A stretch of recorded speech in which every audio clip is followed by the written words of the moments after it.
Hi everyone, I'm Brody. From the time that I can remember, I always wanted to be a chef. So my job analysis is on what it takes to be a chef. And just for reference, that is my very first cookbook, Peter Rabbit's cookbook, which I still have to this day. I think I got that when I was 4 years old. So techniques are not the most difficult to teach. The attitudes chefs take are much more important.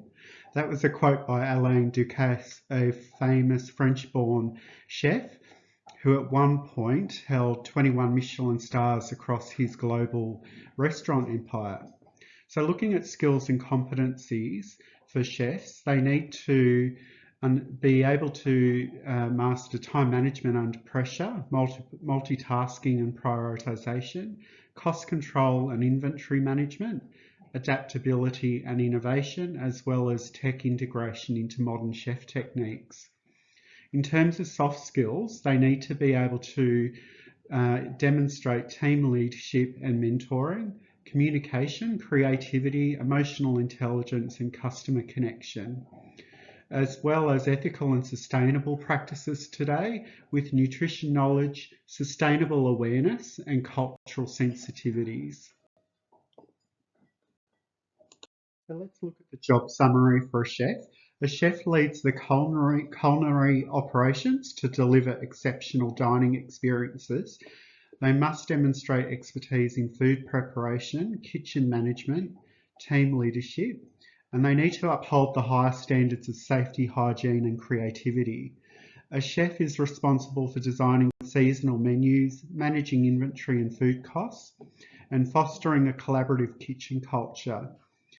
The role requires strong organisational skills, attention to detail, and the ability to thrive in a fast-paced, high-pressure environment. So in terms of qualifications, typically a chef would have a minimum Cert 3 and 4 in commercial cookery. Usually they'd undergo an apprenticeship with 3+ years of professional experience, and they would have certifications in food safety supervisor, responsible service of alcohol, and first aid.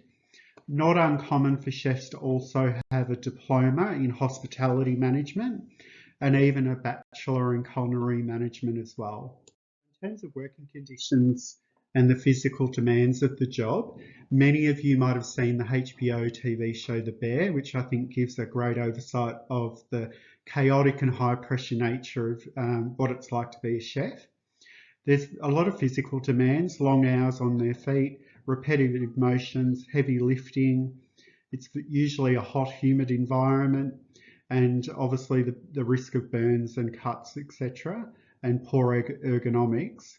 Mentally, it's a high pressure environment during service periods in particular, constant multitasking and rapid decision making, limited breaks, especially during peak hours, exposure to toxic workplace culture sometimes, including bullying and verbal abuse, elevated risk of burnout, anxiety and mental health challenges, and it's a competitive environment with little margin for error.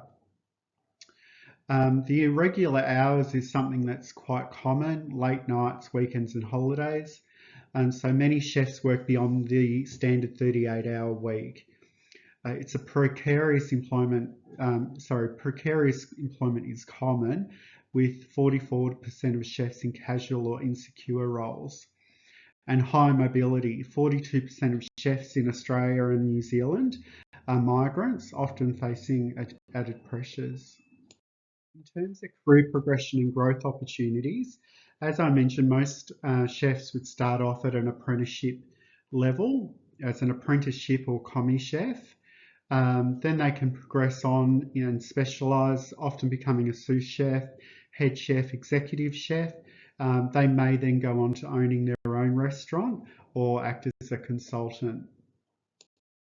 So executive chefs in Australia earn between 50 to 100,000 annually, depending on experience and volume. Promotion rates increase by about 20% with proper training and on-the-job experience. There is demand for chefs in Australia, and it is growing across urban and regional Australia, with multicultural cuisine driving innovation. In terms of upskilling and networking, these are key, with 89% culinary professionals cite ongoing learning as vital for advancement.